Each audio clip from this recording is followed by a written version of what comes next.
ચાલો આજે આપણે ભારતના જે સૌથી ખાસ અને મહત્વના સરોવરો છે ને એની દુનિયામાં એક ડૂબકી મારીએ. આવનારી થોડી મિનિટોમાં આપણે એવા તથ્યો પર નજર કરીશું જે સ્પર્ધાત્મક પરીક્ષાઓમાં તો કામ લાગશે જ, પણ સામાન્ય જ્ઞાન માટે પણ ખૂબ જ જરૂરી છે. સૌથી પહેલાં ચાલો વાત કરીએ મીઠા પાણીની. વિચારો કે પીવાલાયક પાણીનો આટલો મોટો કુદરતી સ્ત્રોત આપણા દેશમાં ક્યાં આવેલો હશે? એ છે જમ્મુ અને કાશ્મીરમાં આવેલું વુલર સરોવર.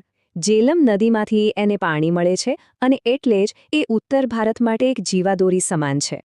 સારું, મીઠા પાણીની વાત તો થઈ ગઈ. હવે વારો છે ભારતના સૌથી મોટા ખારા પાણીના સરોવરનો.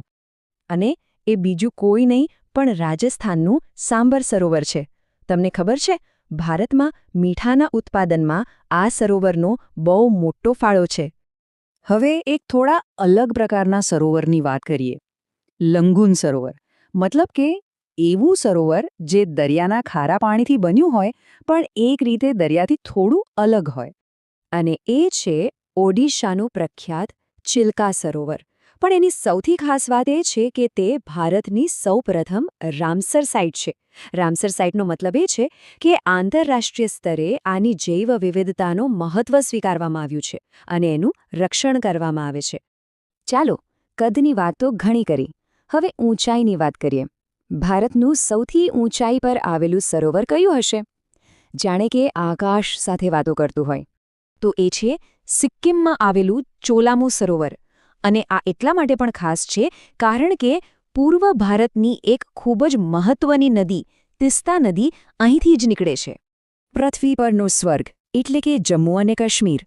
અહીં દાલ અને વુલર તો છે જ, પણ એ સિવાય પણ શેષનાગ, અનંતનાગ, વેરીનાગ અને નાગિન જેવા કેટલાય સુંદર સરોવરો આવેલા છે. હવે જઈએ દેવભૂમિ ઉત્તરાખંડ. અહીંના સરોવરોની એક મજાની ઓળખ છે. મોટાભાગના સરોવરોના નામની પાછળ તાલ શબ્દ લાગે છે, જેમ કે નૈનીતાલ, સાતતાલ, રાક્ષસતાલ, દેવતાલ. આ યાદી તો ઘણી લાંબી છે.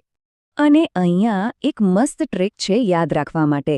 મોટાભાગે એવું જોવા મળે છે કે જે સરોવરોના નામ પાછળ નાગ આવે એ જમ્મુ કાશ્મીરમાં હોય છે અને જેની પાછળ તાલ આવે એ ઉત્તરાખંડમાં. પરીક્ષા વખતે આ ટ્રેક બહુ કામ લાગી શકે છે. રણપ્રદેશ રાજસ્થાનમાં પણ સરોવરોની કોઈ કમી નથી. સાંભર સિવાય ઉદયપુર શહેરને સરોવરોનું શહેર તરીકેની ઓળખ આપતા પિછોલા અને ફતેસાગર જેવા સરોવરો પણ અહીં જ છે. અને હા, અહીં ડીડવાના જેવા પ્લાયા સરોવરો પણ છે, જે મોટે ભાગે મોસમી હોય છે. દક્ષિણ ભારતમાં જઈએ તો તેલંગાણાનું હુસેન સાગર હૈદરાબાદ અને સિકંદરાબાદ જેવા જોડિયા શહેરોને જોડે છે. આંધ્રપ્રદેશનું કોલ્લેરુ સરોવર ગોદાવરી અને કૃષ્ણા જેવી બે મહાનદીઓ વચ્ચે આવેલું છે. અને કેરળનું વેમ્બનાડ એ તો ભારતનું સૌથી લાંબુ સરોવર છે અને એની વચ્ચે વેલિંગ્ટન ટાપુ પણ આવેલો છે. જરા કલ્પના કરો કે કોઈ જગ્યાએ જ્વાળામુખી ફાટ્યો હોય અને એના મુખમાં પાણી ભરાઈને એક સરોવર બની જાય. જી હા, ભારતમાં આવું એક અનોખું સરોવર પણ છે. આ છે મહારાષ્ટ્રનું લોનાર સરોવર. વૈજ્ઞાનિકો માને છે કે આની રચના હજારો વર્ષો પહેલાં એક ઉલ્કાપિંડના ટકરાવાથી અથવા તો જ્વાળામુખીના મુખમાંથી થઈ હતી. આ જ કારણ છે કે તે ભૌગોલિક રીતે અત્યંત વિશિષ્ટ ગણાય છે. અને હવે એક એવા સરોવરની વાત જે વિજ્ઞાનને પણ વિચારવા પર મજબૂર કરી દે. દુનિયાનું એકમાત્ર તરતું સરોવર. આ અજાયબી છે મણિપુરનું લોકટક સરોવર. અહીંની ખાસિયત એ છે કે વનસ્પતિ અને જમીનના મોટા મોટા ટાપુ જેવા ટુકડાઓ પાણી પર તરે છે, જેને ત્યાંની ભાષામાં ફુમડી કહે છે. અને એટલે જ તો દુનિયાનો એકમાત્ર, જી હા એકમાત્ર તરતો નેશનલ પાર્ક કિબુલ લમજાઓ અહીં આવેલો છે.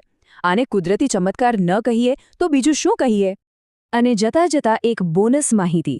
આપણે જોયું કે ચિલ્કા ભારતની પહેલી અને વિશાળ રામસર સાઇટ છે, તો એની સામે હિમાચલ પ્રદેશનું રેણુકા સરોવર ભારતની સૌથી નાની રામસર સાઇટ છે.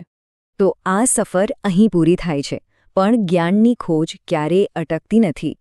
અંતમાં એક સવાલ વિચારવા માટે છોડી જઈએ છીએ કે જો ચિલ્કા ભારતનું સૌથી મોટું લંગૂન સરોવર છે, તો પછી આખી દુનિયાનું સૌથી મોટું લંગૂન સરોવર કયું હશે?